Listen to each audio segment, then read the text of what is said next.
അമ്പലപ്പുഴ മണ്ഡലം സാംസ്കാരികോത്സവമായ തോട്ടപ്പള്ളി ഫെസ്റ്റ് 2025 ഭാഗമായി കോളേജ് വിദ്യാർത്ഥികൾക്കായി തൊഴിലധിഷ്ഠിത പരിശീലന പരിപാടി സംഘടിപ്പിച്ചു. മുൻപ് അഡ്വക്കേറ്റ് എ. മാരിഫ് ഉദ്ഘാടനം ചെയ്തു. അമ്പലപ്പുഴ മണ്ഡലം സാംസ്കാരികോത്സവമായ തോട്ടപ്പള്ളി ഫെസ്റ്റ് 2025 ഭാഗമായി കോളേജ് വിദ്യാർത്ഥികൾക്കായി അർദ്ധദിന തൊഴിലധിഷ്ഠിത പരിശീലന പരിപാടി സംഘടിപ്പിച്ചു. മുൻ എം.പി. Advocate A. മാരിഫ് ഉദ്ഘാടനം ചെയ്തു. ചടങ്ങിൽ പുന്നപ്ര തെക്ക് ഗ്രാമപഞ്ചായത്ത് പ്രസിഡന്റ് പി. ജി. സൈറസ് അധ്യക്ഷനായി. Block panchayat president advocate Sheeba Rakesh, college principal doctor Joyachan Joseph, TKM institute of management placement human resource training and development assistant professor CP Aji, placement officer Vinod Tomy, Vijnana Keralam ജില്ലാ program manager Dany Varghese, panchayat vice president Sudharma Bhuvanendran എന്നിവർ പങ്കെടുത്തു. വിജ്ഞാന കേരളം മിഷന്റെയും ജില്ലാ പഞ്ചായത്തിന്റെയും നേതൃത്വത്തിൽ ഇതോടൊപ്പം തൊഴിൽമേളയും സംഘടിപ്പിച്ചിരുന്നു. വിജ്ഞാന കേരളം എന്ന് പറയുന്നത് കേരളം ഇന്ത്യയുടെ ഭൂപടത്തിൽ മുമ്പെല്ലാം നമ്മളെ കുറ്റപ്പെടുത്തുമായിരുന്നു.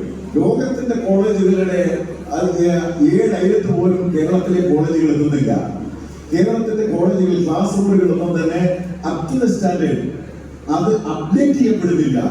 കേരളത്തിന്റെ സബ്ജക്റ്റുകൾ അപ്ഡേറ്റ് ചെയ്യപ്പെടുന്നില്ല, സിലബസ് അപ്ഡേറ്റ് ചെയ്യപ്പെടുന്നില്ല. പണ്ട് ഞങ്ങളൊക്കെ പഠിച്ചുകൊണ്ടിരിക്കുമ്പോൾ 1-2 ബികോം ആണ് ഉണ്ടായിരുന്നത്. അതായത് ബികോം ടാക്സ്, ബികോം കൊമേഴ്സ്, അതെ ബികോം അതിന്റെ മാത്രമായിരുന്നു ഉണ്ടായിരുന്നത്. ഇപ്പോഴോ ഒരു 50 ബികോം ഉണ്ട്.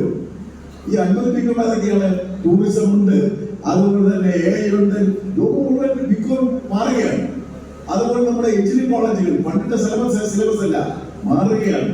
ലോകത്തിന്റെ കണക്ടിവിറ്റിയുമായി കേരളത്തെ കണക്ട് ചെയ്യപ്പെടുമ്പോൾ കേരളത്തിന്റെ തൊഴിലവസരങ്ങൾ വർദ്ധിക്കണം. അതിന് ഗവൺമെന്റ് പറഞ്ഞു 20 ലക്ഷം തൊഴിലെങ്കിലും നമുക്ക് കൊടുക്കാൻ കഴിയണം.